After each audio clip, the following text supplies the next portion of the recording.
Assalamualaikum warahmatullahi wabarakatuh. Perkenalkan, nama saya Nurul Kabul Bahapasilah dari program studi Perbankan Syariah kelas 1A. Di sini saya dan teman saya akan menjelaskan tentang materi pengertian manajemen, fungsi-fungsi manajemen, serta kegiatan dalam fungsi-fungsi manajemen untuk pemenuhan tugas pengantar manajemen, yaitu dari Pak Agung. Saya Runi Septiani dari Prodi Perbankan Syariah Fakultas Agama Islam. Untuk materi perencanaan dan pengorganisasian akan dijelaskan oleh Nurul Kaulu Bahapasilah. Manajemen adalah sebuah proses yang dilakukan untuk mewujudkan tujuan organisasi melalui rangkaian kegiatan berupa perencanaan, pengorganisasian, pengalahan, dan pengendalian orang-orang serta sumber daya organisasi lainnya. Berdasarkan pengertian di atas, maka dapat disimpulkan bahwa manajemen pada dasarnya merupakan seni atau proses dalam menyelesaikan sesuatu yang terkait dengan pencapaian tujuan. Dalam penyelesaian sesuatu tersebut, terdapat 3 faktor yang terlibat. Yang pertama, adanya penggunaan sumber daya organisasi, baik sumber daya manusia maupun faktor-faktor produksi lainnya.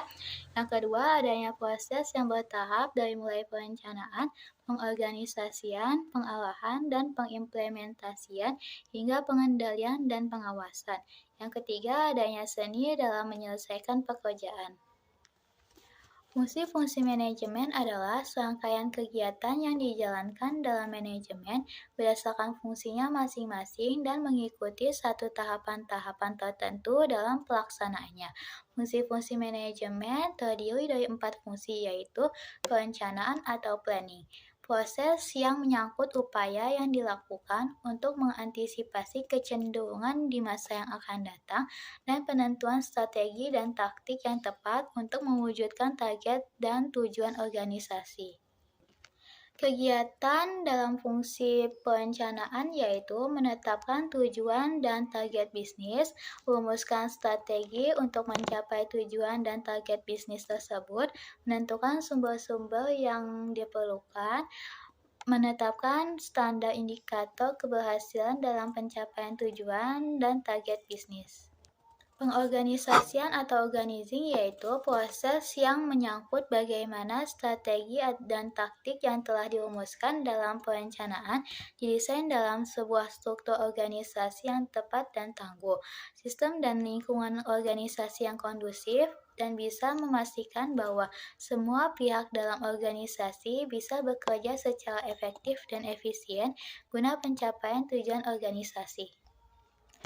Kegiatan dalam fungsi organisasi adalah mengalokasikan sumber daya, merumuskan dan menetapkan tugas, dan menetapkan prosedur yang diperlukan, menetapkan struktur organisasi yang menunjukkan adanya garis kewenangan dan tanggung jawab, kegiatan perekrutan, penyeleksian, pelatihan, dan pengembangan sumber daya manusia atau tenaga kerja, kegiatan penempatan sumber daya manusia pada posisi yang paling tepat.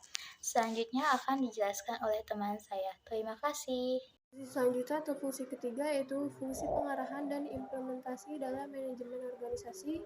Tujuannya untuk mengetahui pentingnya mengenali karakteristik individu. Kedua, mengetahui bahwa karakteristik individu sangat beragam dan dapat berdampak pada perilaku, kepribadian, sikap individu dalam organisasi, dan juga mengetahui berbagai isu seputar karakteristik individu dalam organisasi. Di sini terdapat 2 konsep mendasari hubungan individu dengan manajemen perusahaan. Ada kontribusi dan kompensasi. Kontribusi merupakan apa yang dapat diberikan oleh individu bagi organisasi atau perusahaan. Jadi, jika seorang individu melamar di sebuah perusahaan, maka dia harus memberikan usaha yang terbaik untuk sebuah perusahaan agar tujuan itu tercapai. Di sini itu kontribusi dari individu bagi organisasi itu ada banyak, ada seperti usaha atau kerja, kemampuan, keahlian, loyalitas, waktu, dan kompetensi. Yang kedua ada kompensasi, yaitu apa yang dapat diberikan oleh organisasi atau perusahaan bagi individu. Jadi jika perusahaan tersebut tujuannya sudah dicapai oleh pekerja, maka perusahaan dapat memberikan kompensasi untuk para pekerja dengan memberikan gaji atau bonus atau berupa bonus. Kompensasi dari organisasi bagi individu itu berupa upah atau gaji, kepastian dan keamanan kerja seperti adanya asuransi, terus juga benefit, peluang karir, status atau peluang promosi seperti kenaikan jabatan. Selanjutnya terdapat 3 faktor yang terkait dengan faktor individu dalam sebuah organisasi. Yang pertama ada kontrak psikologis atau psychological contract, yaitu individu memberikan kontribusi terbaik dan perusahaan juga memberikan kompensasi terbaik. Kontrak psikologis itu suatu kesepakatan tidak tertulis yang muncul ketika seseorang bergabung dengan sebuah organisasi atau perusahaan atau ketika tenaga kerja bergabung dengan sebuah perusahaan tertentu. Selanjutnya ada kesesuaian tenaga kerja yang dibutuhkan perusahaan atau personal job fit, yaitu mendapatkan individu sesuai dengan kebutuhan pekerjaan yang terus berubah sesuai perkembangan perusahaan. Yang terakhir ada keragaman individu dalam organisasi atau individual difference in organization, yaitu perusahaan menerima keragaman dengan terbuka dan menerimanya sebagai dinamika dalam organisasi perusahaan. Di sini juga ada beberapa produk lain dari individu. Yang pertama ada locus of control, internal LOC, yaitu keyakinan bahwa hasil pekerjaan merupakan akibat dari apa yang dilakukan. Kalau dari eksternal itu keyakinan bahwa hasil yang buruk merupakan nasib yang kurang baik atau mencari kambing hitam atau pembenaran. Yang kedua ada self-efficacy, yaitu kepercayaan diri untuk melakukan sesuatu yang dipengaruhi oleh self-confidence atau percaya diri. Yang ketiga ada authoritarianism, yaitu keyakinan di mana tingkatan dalam perusahaan berkaitan dengan kekuasaan atau wewenang dalam organisasi. Terus yang keempat ada Machiavellianism, yaitu keyakinan bahwa tindakan pemimpin harus bersifat rasional. Yang kelima ada self-esteem, yaitu keyakinan individu bahwa dirinya berhak mendapat penghargaan. Dan yang terakhir ada risk propensity, yaitu kecenderungan pribadi untuk mengambil resiko. Nah, risiko ini terbagi menjadi 3, yaitu risk taker, risk neutral, dan risk averse. Berikutnya ada perilaku individu dan persepsi dalam berorganisasi. Yang pertama ada persepsi selektif, yaitu proses penyeleksian informasi mengenai sesuatu, di mana sesuatu tersebut mengalami berbagai kontradiksi dan ketidaksesuaian dari persepsi awal yang kita yakini. Contohnya, pekerja yang baik kadang dapat melakukan suatu kesalahan. Yang selanjutnya ada stereotip, yaitu proses pelabelan terhadap seseorang berdasarkan suatu kejadian tertentu yang dialami atau dilakukan oleh seseorang tersebut. Contohnya ada isu gender, pekerjaan di teller versus kredit. Berikutnya ada beberapa isu seputar perilaku individu. Yang pertama ada menyangkut stres dan kreativitas. Stres itu biasanya disebabkan oleh beberapa faktor. Yang pertama ada tuntutan pekerjaan, tuntutan fisik, tuntutan peran atau fungsi, dan juga tuntutan interpersonal. Terus kreativitas individu dalam organisasi. Kreativitas adalah kemampuan individu dalam memunculkan sesuatu gagasan baru mengenai sesuatu, terutama dari apa yang sudah diketahui. Berikutnya ada fungsi manajemen yang terakhir, yaitu fungsi pengawasan dan pengendalian dalam manajemen perusahaan. Tujuannya itu untuk mengetahui konsep dasar fungsi pengawasan dan pengendalian, mengetahui langkah-langkah dalam fungsi pengawasan dan pengendalian, mengetahui fungsi pengawasan dan pengendalian dalam praktek, dan terakhir mengetahui beberapa pendekatan untuk mempertahankan konsistensi dalam menjalankan fungsi pengawasan. Kenapa sih fungsi pengawasan itu diperlukan dalam sebuah perusahaan? Diperlukan adanya fungsi manajemen yang diarahkan untuk memastikan apakah rencana yang diimplementasikan berjalan sesuai harapan dan mencapai tujuan yang telah ditetapkan atau tidak.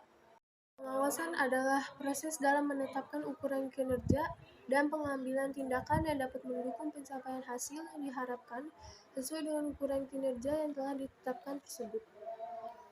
Berikut beberapa istilah asing mengenai pengawasan atau pengendalian, yaitu controlling, evaluating, appraising, dan correcting. Di sini ada beberapa tujuan dari fungsi pengawasan. Yang pertama ada adaptasi lingkungan. Kegiatan perusahaan dijalankan sesuai perubahan lingkungan, sehingga sangat mungkin harus melakukan perubahan atau revisi rencana perusahaan. Yang kedua ada meminimalkan kegagalan. Terus selanjutnya ada meminimkan biaya. Kegagalan dan mencapai target kerja atau kinerja akan menimbulkan biaya perusahaan. Karena itu pengawasan juga bertujuan untuk mengantisipasi kegagalan pencapaian target yang dapat meminimumkan biaya. Terakhir ada mengantisipasi kompleksitas dari organisasi. Semakin tingkat kompleksitas dalam perusahaan, peluang terjadi kesalahan menjadi lebih tinggi. Di sini ada langkah-langkah proses pengawasan. Yang pertama, penentuan standar dan metode penilaian kinerja. Yang kedua ada penilaian kinerja. Yang ketiga ada apakah kinerja yang dicapai sesuai dengan standar. Kalau tidak, pengambilan tindakan koreksi dan melakukan evaluasi ulang atas standar yang telah ditetapkan. Kalau iya, tujuan tersebut berarti tercapai. Perusahaan perlu mengenali gejala di mana fungsi pengawasan harus dilaksanakan atau ditingkatkan. Yang pertama, terjadi penurunan pendapatan atau profit. Terus yang kedua, penurunan kualitas pelayanan. Yang ketiga, ketidakpuasan pegawai. Yang keempat, berkurangnya kas perusahaan. Yang kelima, banyaknya pegawai atau pekerja yang menganggur. Yang kelima, ada tidak terorganisasinya setiap pekerjaan dengan baik. Yang keenam, ada biaya yang melebihi anggaran. Dan yang terakhir, adanya penghamburan dari inefisiensi. Fungsi pengawasan dalam praktik itu ada 3. Yang pertama ada pengawasan berdasarkan proses kegiatan. Yang kedua pengawasan internal dan eksternal. Yang ketiga ada pengawasan berdasarkan fungsi operasional dalam manajemen. Yang pertama ada pengawasan berdasarkan proses kegiatan. Proses kegiatan ini terjadi dalam 3 proses. Yang pertama ada memastikan bahwa petunjuk yang jelas dan faktor input yang ditetapkan telah tersedia. Yang kedua ada memastikan bahwa segala proses dan perangkat penunjang berjalan sebagaimana mestinya. Dan proses yang terakhir memastikan bahwa output yang dihasilkan sesuai dengan standar yang telah ditetapkan.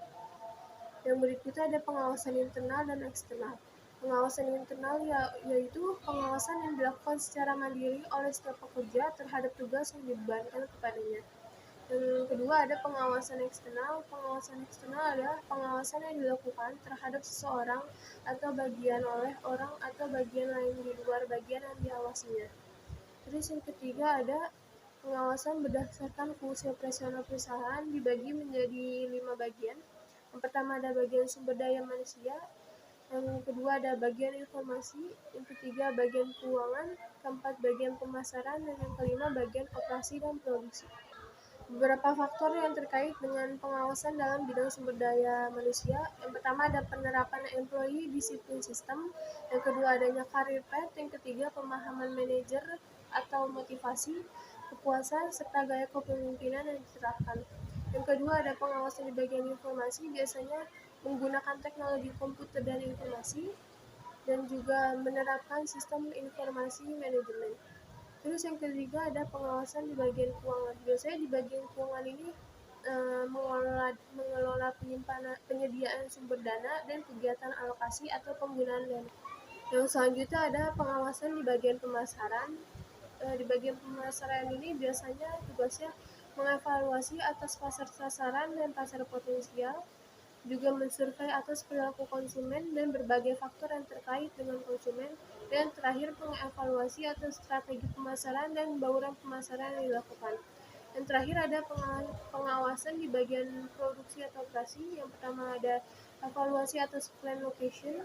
Yang kedua evaluasi atas plan layout. Yang ketiga evaluasi atas production process and schedule.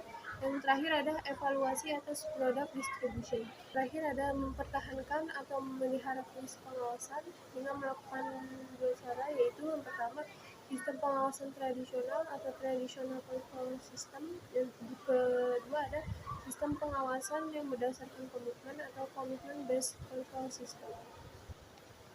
Sistem pengawasan tradisional adalah upaya atau sistem untuk mempertahankan fungsi pengawasan melalui prosedur dan kegiatan yang melibatkan penentuan standar dan berbagai upaya untuk mencapai standar tersebut. Dan yang kedua adalah sistem pengawasan berdasarkan komitmen. Biasanya sistem ini lebih menekankan fungsi penentuan dari sisi internal dibandingkan dari sisi eksternal.